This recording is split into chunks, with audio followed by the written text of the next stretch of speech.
we're going to have a kind of stroll down memory lane for me, um, and it's an important stroll down memory lane because it's where everything happened to me that has affected me in my career. So I suppose when people ask me why do you paint what you paint, um, I have to go back to my roots, and in a 5 minute conversation, it's really difficult. So you're getting the benefit of the full blown experience of understanding why I paint, what I paint, how I paint, and so on. So I suppose if you can see this first slide, it says that the primary influences were from urban landscape and from my other passion, which is music. Now I'm going to show you, they're not literally views from my bedroom window, but these are slides that I took of generally the area around Leigh, Bolton, Wigan, and so on. So I spent most of my early life in Keble Grove, which is just off Wigan Road. And the view from my bedroom window was not too dissimilar from this. It was the mills, all that kind of grey landscape, very structural landscape. But immediately before that was a slag heap. And so literally this slag heap was about this distance that you see. And so on the left of my sort of 180 panorama, I had the slag heaps. In the centre of my view, I had the pits, and the far side on the west, I had another slag heap, which I don't know how long you've lived in Leigh, but this was called the yo-yo. And I think when I passed through, when I came to the private view, most of these have gone. But the parsonage pit looked very much like this when I was young. And so a lot of these early memories, I didn't think much of at the time, but they made me aware of the greyness, the drabness, the harsh life that for me was my experience in and around Leigh. And so places like mills were commonplace. And I grew up amongst all this, and there was not much to do really. And my passion for music, I suppose, came from listening to Radio Luxembourg. And you're all probably a lot younger than me and may not even remember something like Radio Luxembourg, but it was the only place you could ever hear anything musical. The BBC was in its infancy. There was no commercial radio. And so it was almost impossible to listen to any kind of music. The only place I could discover music was going out, meeting other people, and the youth clubs that were set up at that time were largely set up for people to play, table tennis, or play snooker, or just play cards. And I wasn't too thrilled with this. There was not much else to do, so you had to really go to a youth club.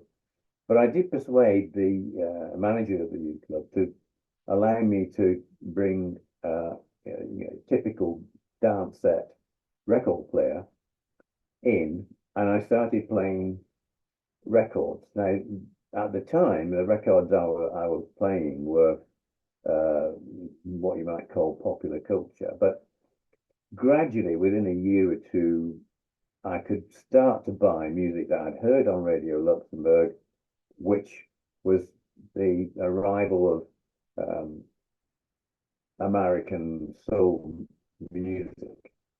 And within a few years of starting my very naive way of DJing, just putting records on in a youth club, I started to make friends with people who were also interested in music, and so I actually started DJing. So The slide on the right is me when I was about 17, 18, and I became one of the resident DJs in a club called the Weighing Club in Leigh, which was just off Bradshawgate.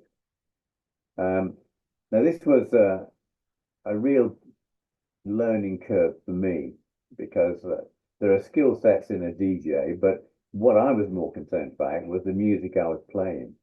And there was a gradual influx of music from America, and Tamla Motown was probably the first commercial kind of music, but gradually more music came in that was what you might call today Northern Soul, and that was music that really appealed to me. You know, it had a narrative, it had a beat, it had energy, it had optimism. And these were all things which were in contrast to the very drab, the very grey, the very desolate, the very harsh experience of my everyday life. So I'd really got into Northern Soul music as a passion in these early years. The picture on the right, I've only put that in because comparing the two bits of technology here, there's two dance set record players on the right with a switchover box in the middle, and that's how clunky the technology was then. And although this is me on the left-hand side, it's very much like me when I was about 19. So my taste in music were widening, and I wasn't just into Northern Soul, but Northern Soul has stayed with me throughout my life. So moving on, I think going to Wigan Casino, not the all-nighters, but going to, I think it was Monday and Thursday, allowed me to get into the dancing, the actual physical movement of dancing. And so the spirit of the music was affecting me, and the energy of the dance was also affecting me. No, I didn't think at the time that this was anything unusual or anything like that. It's only later when I reflected on what things made me paint like I paint, the gestural marks, the fast marks, the slow marks, the optimistic color. It was only, on reflection that I realized it was the Northern Soul music and its dancing that really came alive, made me come alive. But I wasn't just interested in music, I was interested in quite a wide variety of things. I was interested in landscape. And so, the Lake District wasn't very far away. And so I suppose at school, you're taught art in a very conventional sense. I certainly was. And I suppose I went into my GCE area, study painting landscape. And so these are early beginnings, highly figurative, partly inspired from the Lake District. And if you've ever been to the Bowed Stone in the Lake District, it's a huge stone. And underneath, right at the very bottom, you can put your hand through and you can shake hands with somebody on the other side of this huge stone. So that was why I went to this place and to visit it. And I actually painted it in my GCE. And this image, I want you to just keep it in your mind for a moment, because it affected me, and it came back to me only a few years later. So obviously all around Northwest there's industrial things of all sorts of kinds. And I painted this because of its structural content. I wasn't sure quite what I was doing with my art because, as I said, it was quite prescribed as, in terms of what you had to study. But I also studied the history of art, and this was something that opened up another avenue of inquiry and interest for me. So when I started doing my A-levels, I started playing around with other things like geometry. And geometry suddenly became a very, very important thing. But not just geometry. It was, what can we say? It was shape and form and order, organization, something that I would change radically over the years. But I found myself doing this as part of one of my A-level projects. It was a rather dilapidated building with the plaster falling off. And it just made me realize that simple illustration was never going to be something that I was interested in. My GCE and my A levels were all designed in that way because the examination criteria was one of technical excellence and so on. So I did a little bit of experimenting in my early days, but nothing that I could say convinced me of how I might paint. And so geometry and composition were some things that initially intrigued me. And I remember seeing this painting from Degas and, you know, in the history of art. And I came across this quote, and it was, a painting requires as much cunning as the perpetration of a crime. And it's always stuck with me, that quote, because painting is extremely complicated. And although lots of people dismiss abstract painting as, you know, Howard John's only fallen, he can do better than that, it's incredibly complicated, and it does need as much cunning as the perpetration of a crime. And so this appealed to me, and the idea of being creative with composition was also very intriguing. So just going back to my Bowder stone and the geometry in that. When I went to art college, one of the first things I experimented with was geometry. And I suppose I have to pay due homage to an exhibition at the Turnpike Gallery. I don't think I've mentioned this to you, Martin, but I did see an exhibition by Richard Kidd. I think it was around about 1978. And he painted geometric canvases fitted together. And that really inspired me. And so I liked the idea of this. So I'm sure you can probably recognize the dark sort of crimson shape that's behind the orange arch. That's the Bowder stone, and the background is the landscape, and the foreground are the bushes and trees and things. So this was in a way my sort of illustration, but an abstract illustration of things. And then I decided on just playing with pure geometry and then mixing it with the idea of mark making. But it never offered me a particularly successful direction. And it became a little bit decorative at times. Although I love decorativity, I decided that it wasn't really going the right way for me. So I thought back to my musical roots and my Northern Soul roots. I decided that what was really at the heart of everything was energy. It was shape and form. And I don't know how much experience any of our viewers have got to Northern Soul or dancing Northern Soul movement, but it's incredibly physical. And the dance movements were very energetic.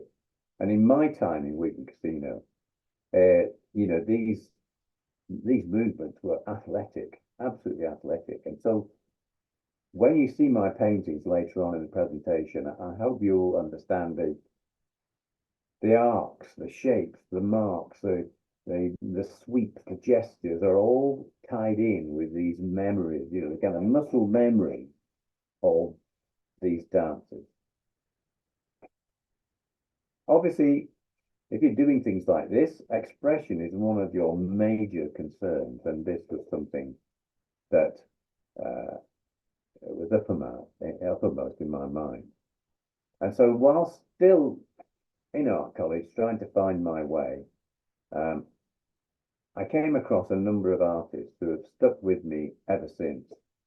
Frank Stella, you probably saw even in those geometric pictures, uh, clear influence there.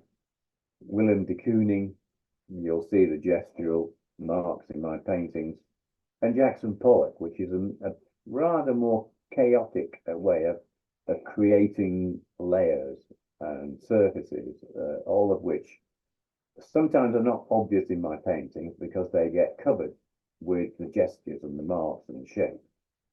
But all these people were very important. But it wasn't just American artists like Frank Stella, like Willem de Kooning,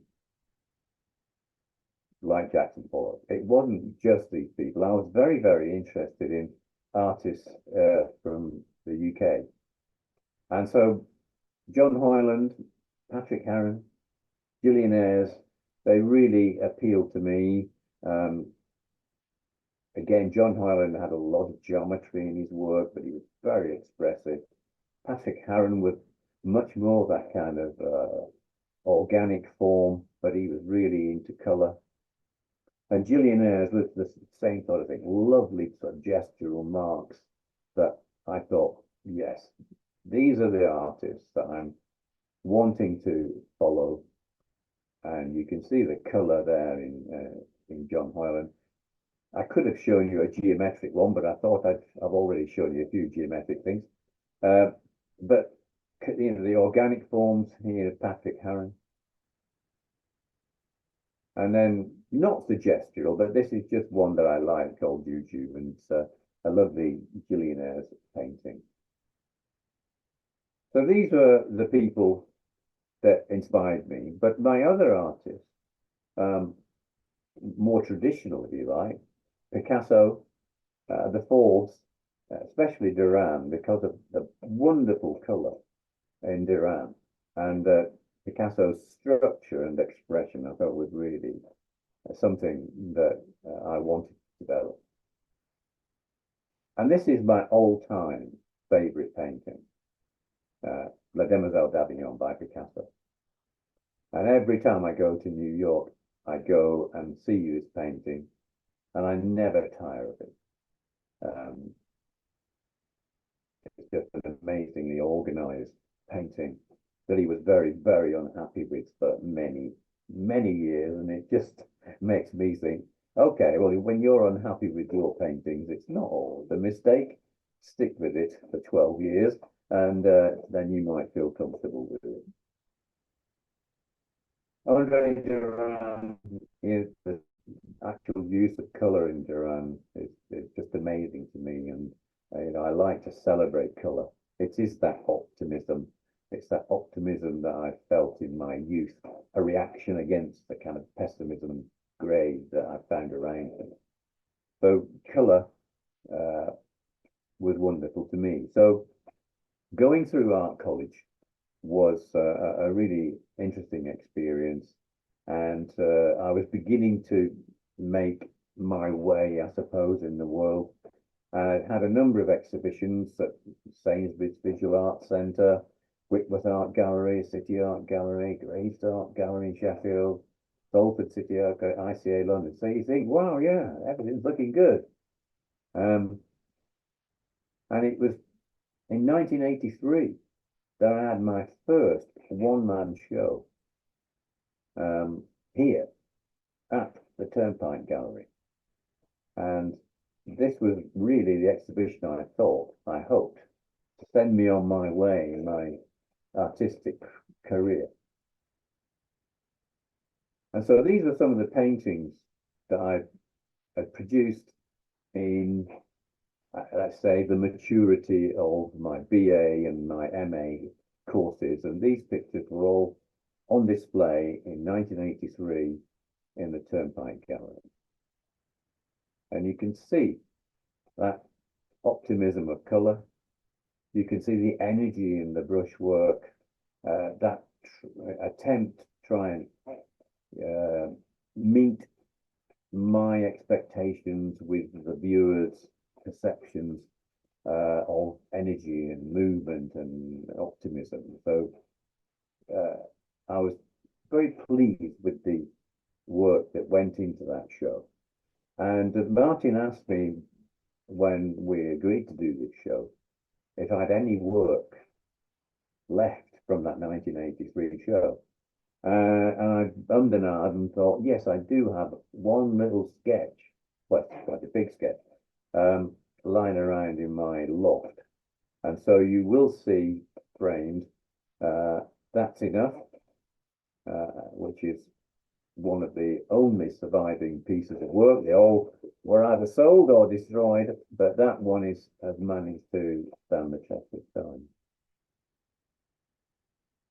So this is the Turnpike Gallery configuration that was, and these are some of the paintings that I made in response largely to Northern Soul music. And I'm sure you can feel, and I hope you can feel the energy, the optimism that I felt when I was creating the paintings.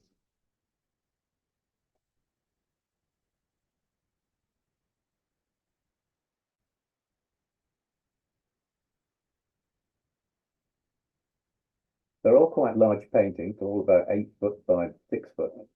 And it's a size of work that I like because it's a very good size, a physical size. So if you're dancing, you're moving your whole body around. And the whole idea of a large scale physical canvas, a bit like, Leonardo's man, is to paint these gestures, get the activity, the actual energy that you find yourself experiencing in the music onto canvas. Now, just when you think everything's going so well and everything's going really well, it fell apart for me. Again, I don't know what age group we're dealing with here, with people looking at this, but in the 1980s, the Northwest was having major troubles, industrial troubles, the miners' strikes, and we had a wonderfully sympathetic Prime Minister, Margaret Thatcher, who decided that she would make major cuts.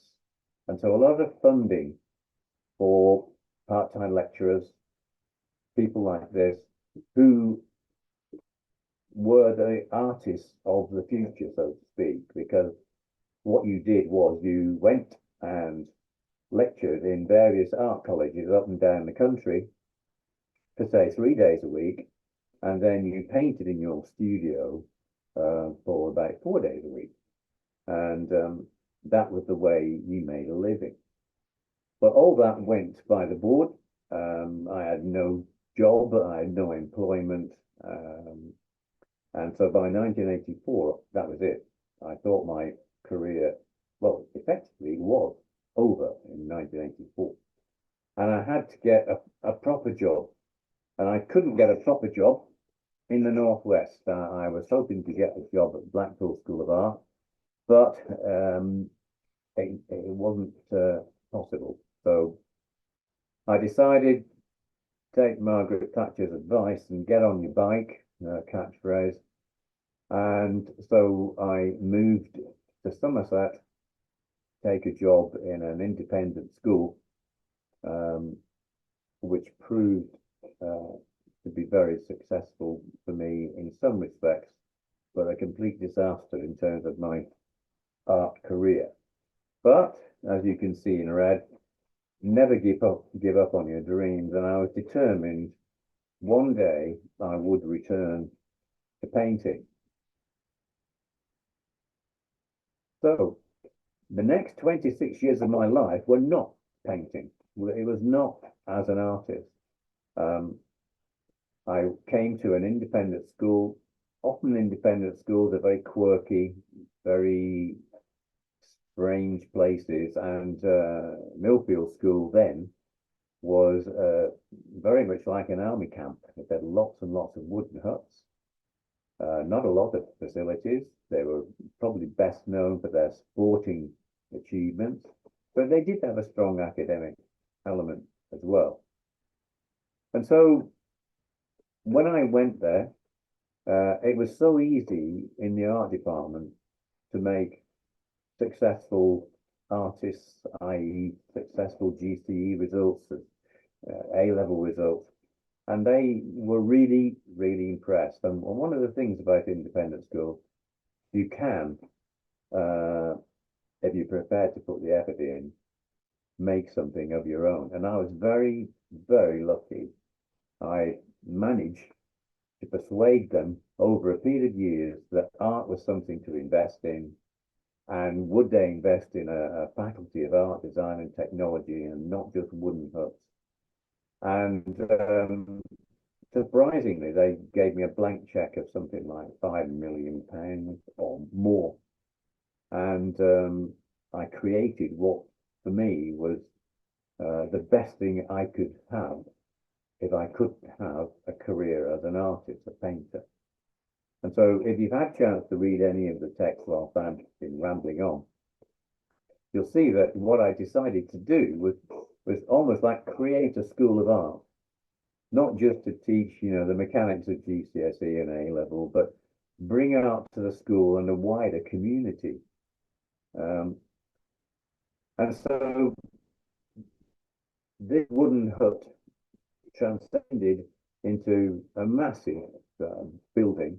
This is the front of the Fine Arts Centre. That's just a sneak preview into the gallery, and I purposely picked a slide there.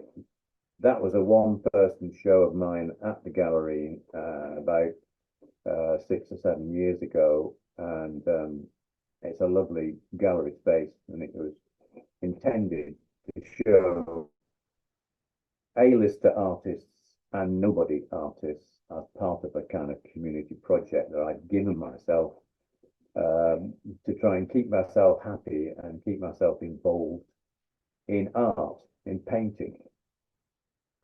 So again, here you see my exhibition. Sorry, plugging myself, but it does also give you the chance to see the gallery space. These are the main entrance to the Fine Arts Centre and the Design and Technology Centre. And I created exhibitions, lots of exhibitions. And the reason that I could do this was when I was a part-time lecturer, I met lots and lots of other artists who were perhaps more fortunate than I was, and they started making careers for themselves. And when I met up with them again, they were happy, no problem in showing work. Now, Andy Warhol is the exception to that rule. He was dead by the time I managed to persuade the London dealers of Andy Warhol, but it allowed me to share with my art students, with my little wider community, really successful artists, whether they be figurative or whether they be abstract. And so I did a lot of this. I did sculpture exhibitions. Millfield's campus itself is a sculpture park. If you ever go down the M5, exit 23, and it's about a 10-minute drive, and you can access the 30-odd pieces of sculpture that are in there, all of which were made on site and all made by struggling artists. Well, I did a show with Julian Ayres. I did indoor and outdoor shows with Sir Anthony Caro.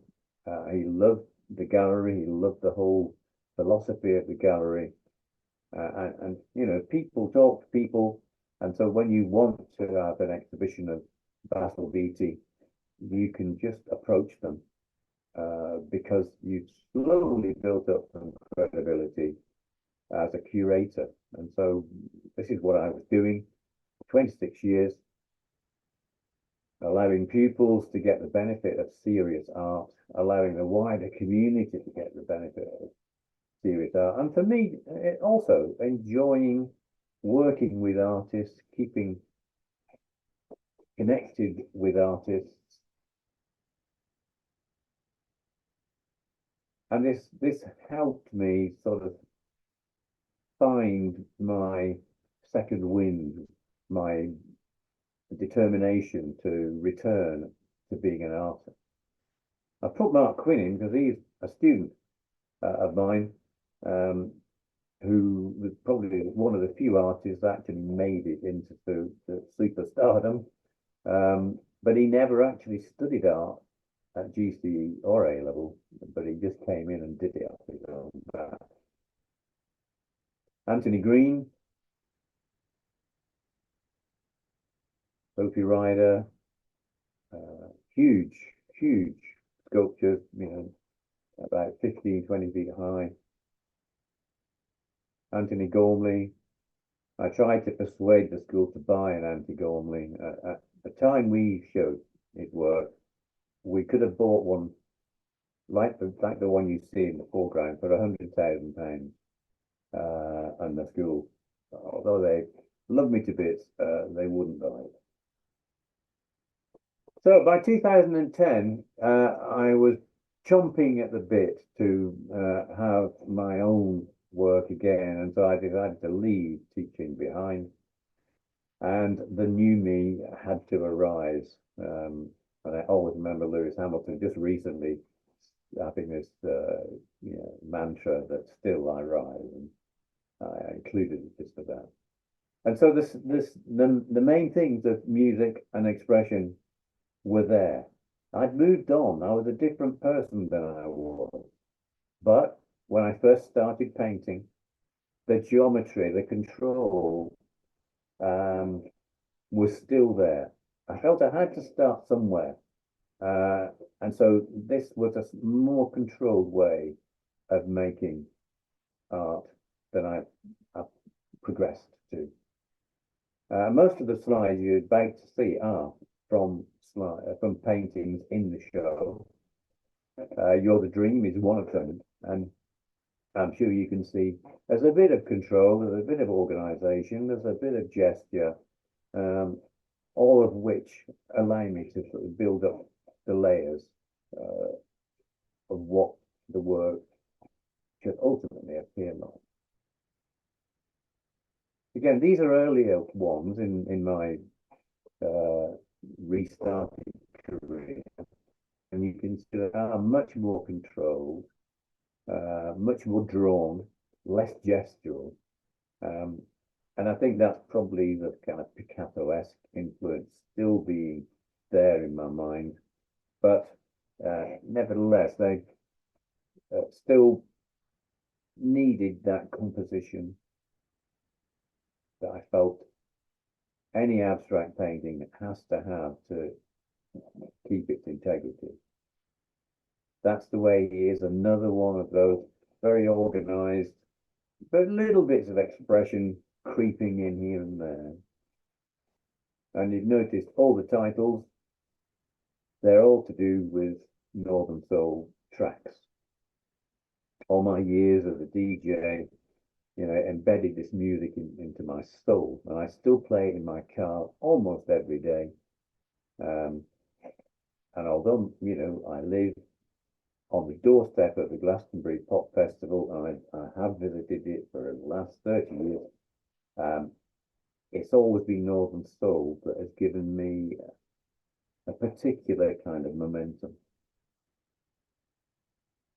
So the more recent work, sometimes it gets very complex, sometimes it gets a bit technical in having chemical reactions with the paint and flat surfaces, and sometimes you can go a bit too far. I think I've just stopped in time with this one, but it is a very busy, a very active painting. But then, if you listen to Northern Soul music, some of it is very passive, some of it is very active, and so depending on what I've listened to or what I've heard, it can prompt me years later to just do a painting that with that in mind. So it's rare that a painting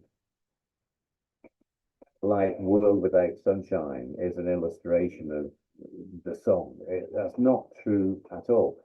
But there are elements perhaps within it that make me approach a painting in a certain way. So they're not illustrations, but they certainly are guidelines. And this one is perhaps a little bit more gestural, a little bit more to do with material of paint, pushing the paint around, experimenting with the fast and slow marks, which I enjoy. And then the Baby Reconsider, a medium-sized painting, but a lot more into the expressive mark, the gesture, the color. And I love exploring the kind of wet into wet, which can be very exciting to do and can give you that kind of feeling of a real gestural mark being made in response to music or whatever your influence are. You get your kicks also in the exhibition. A lot of the compositional elements there are still quite predictable. I very often split canvases 50-50 or 1/3, 1/3, 1/3, coming back almost to like traditional ways of breaking down pictorial composition.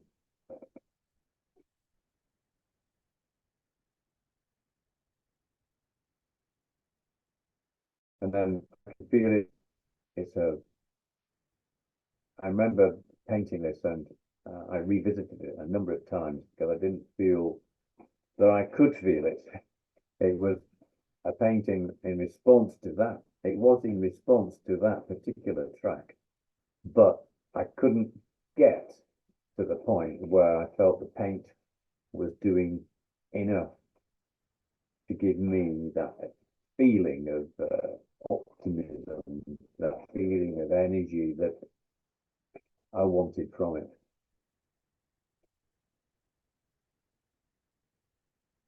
And so there's the same kind of rationale can be applied to all the painting. I love the idea of gestural marks. I love the idea of semi-organized, loose, fluid marking, which is a bit more controlled, as you see in this one. And I just love playing with vibrant color. I'm not one of those artists that goes in for dark, sinister, that kind of thing. I much more prefer optimistic, bright, lively color, which I think takes us back full circle to, you know, those slag heaps, those mills, those terrace houses that I saw every day from my bedroom. This one didn't make the show, but Martin tried his best to fit it in, but there's only so much space you have, and so this has got a lot more sort of juicy bits of painting. It's got lots of almost graphic elements brought into it, and sometimes these graphic elements come about by accident. They're not meant to be a flower. They're not meant to be, I don't know, rows of petals or whatever. They just come apart. They arrive as marks. And then, sometimes I find myself making flower-like shapes in lots of paintings, but I don't realize it at the time. It's not intentional. So when people see things in my work, I'm quite happy for them to see it, but it's rarely anything to do with the painting or the rationale behind it.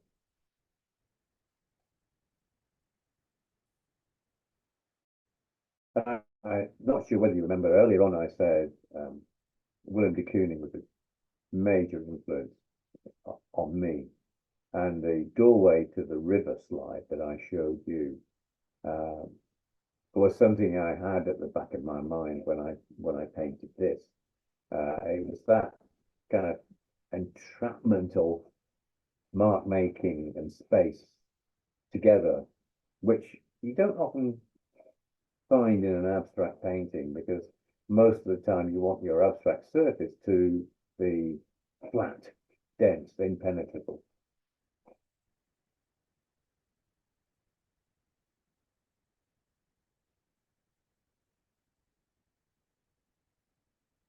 So this is again a more organized, a more Frank Stella-like inspired piece, and I do find myself moving, shifting.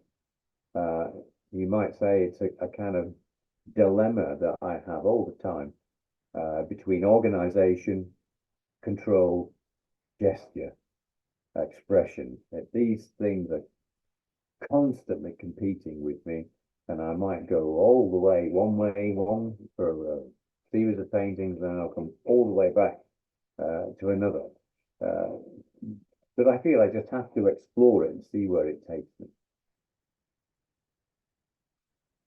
Well, I hope that's given you some idea of the work that I do and why I do it. But if not, there is my website, which you can visit, and it gives you every bit of information you can possibly imagine that I've just said and more. And all my work is there as thumbnails for you to look at. So I think without further ado, I can hand back to Martin and see if there's any Q&As. Len, thanks very much for that. That was a really fascinating and comprehensive kind of journey through your life, really, as well as your artistic career. So thank you very much for that. I do have some questions, which I'd like to put to you. So a question that I was thinking quite early on in your presentation was, well, two questions really. Were you taught to dance, and were you taught to paint? No, to both, I think, really. When I used to go dancing at Wigan Casino, when you first go, I mean, the style of Northern Soul dance is so diverse that basically everybody just made it up as they went along. So there was no like, these are the moves of Northern Soul.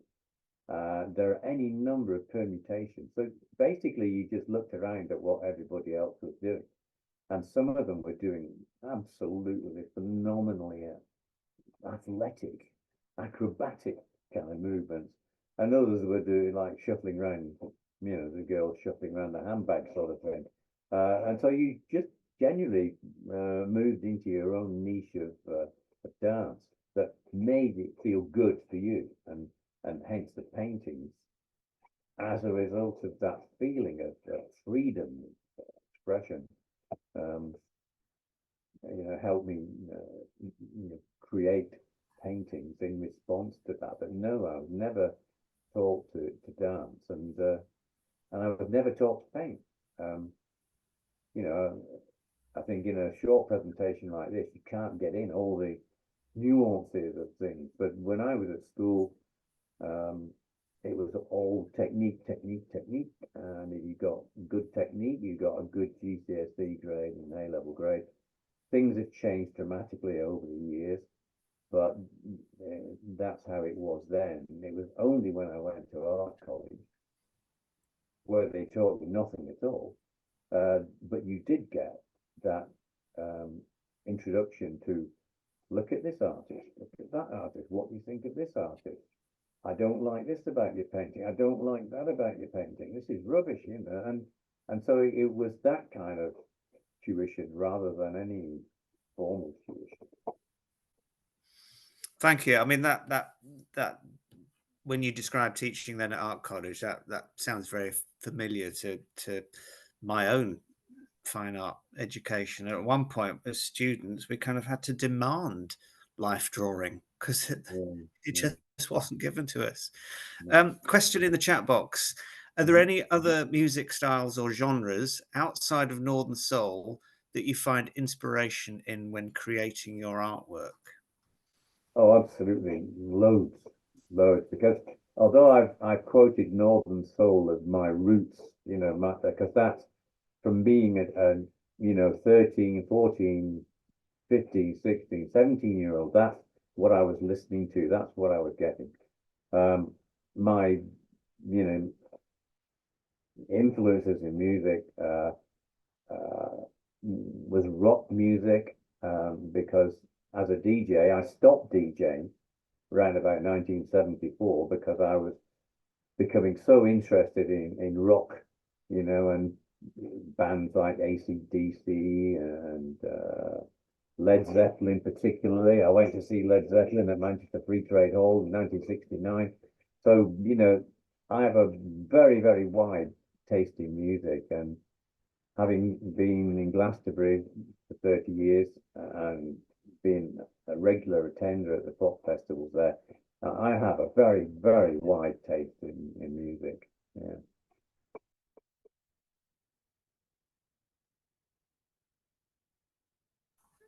Thinking about your Millfield years, and on the one hand, it was the mark of, well, the end of a period of failure, or rather, the end of a period of success, which you couldn't see progressing with up here, and hence the move.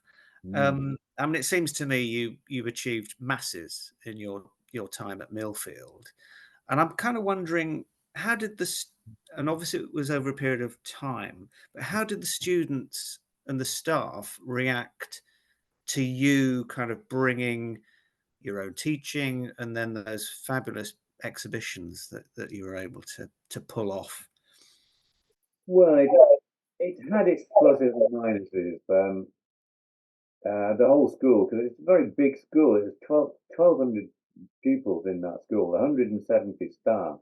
It's a massive school. And when I first started to get the success with the funding, there was a lot of jealousy. I was probably the most unpopular person at Millfield, but I just didn't care because I'd had to stop painting, and I wanted to do something that I was very interested in. And if I had to teach, then I was going to do it to the very best of my ability. And so I was sharing with my students the very best for them to learn from. But not just that, I wanted the whole community, because Somerset, a rural area, is full of very, very traditional folk. And I felt I was doing kind of missionary work for the whole of the Southwest, because there wasn't a gallery. There isn't a gallery in the Southwest that was putting on exhibitions of that caliber. Even Bristol, Bath, nothing. And so that spurred me on to be able to do that for pupils, and the staff just really, I think, enjoyed some of it. But they were thinking about textbooks, they were thinking about this and that, rather than the art education value that was there for it. So you returned to full-time painting with a certain amount of glee and joy, it seems, in 2010. Oh, But is trepidation. is is there anything that you miss from your teaching and curating years? Well, yes, I could have gone on and done that forever.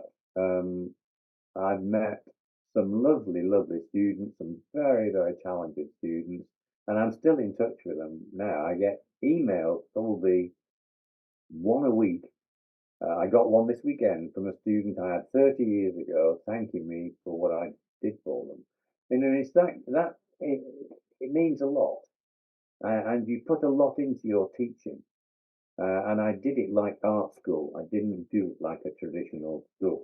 And so I could have gone on with that. I could have continued with that, but I've made that promise to myself that I was a painter. I always will be a painter, and I've got to return to being a painter now that I can afford to.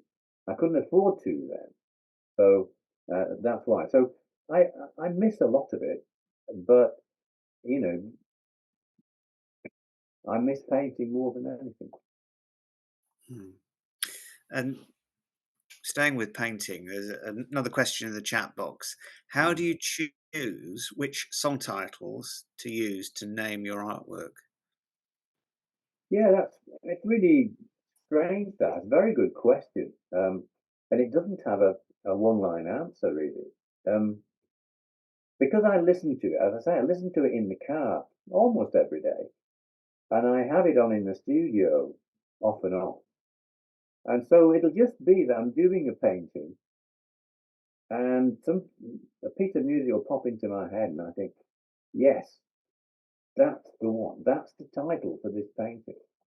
Or I can be doing a painting because of the energy I felt in a title, and I want to try and transfer that into that. But that might change. So the titles are probably random, but not random. They they they just emerge out of the ether as I feel appropriate to the painting that I'm doing.